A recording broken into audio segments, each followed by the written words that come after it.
So now I'm going to be giving you a tutorial on how to use Google Slides. If you open up your Google Drive and go to the left hand side and hit New, we're going to go down to Google Slides and it'll bring up your Google Slides page.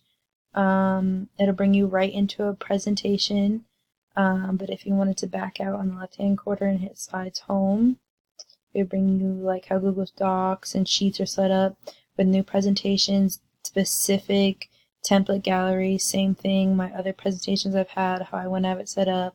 I'm going to hit a blank document. It'll bring me back to where we were before. Google Slides is great because, again, you want to name it like usual to keep everything organized. But Google Slides is great because it's a great way to make presentations, but also have them accessible. There's different themes we can choose from right here on the right hand side. You can import a theme even if you had that.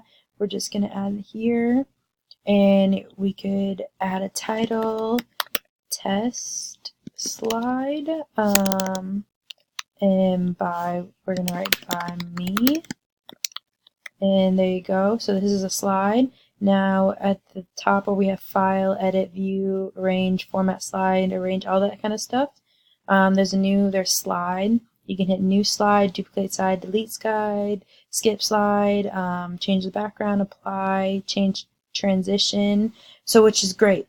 Another cool thing about all of this stuff is you can also add transitions or make transitions into here.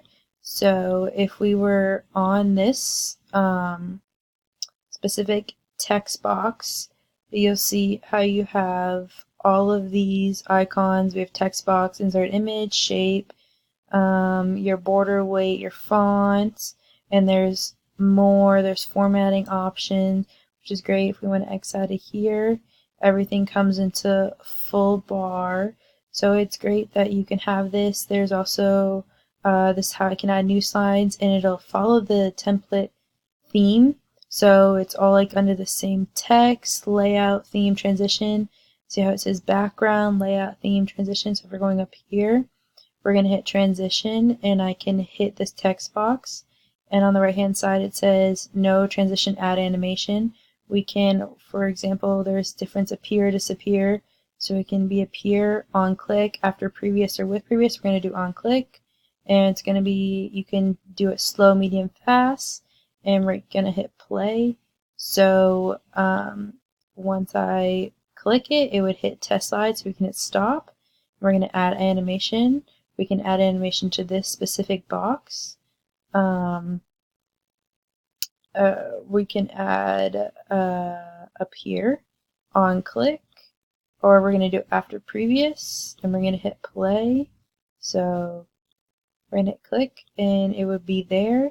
And then you could add any of these animations to different pages. There's also transitions between everything, so you can hit dissolve, fade, slide from right, flip, cube, gallery, and it's a really cool way. So if you need to make a presentation for class to keep people interacted instead of just boringly read off slides, you can make them wait. You could have your header up here like saying test slide, and then they can't see any information or only make part of the information available, and then you have to hit an animation and they have to wait for it to come in, so they are being actively engaged. You can add music, you can add links to videos and pictures.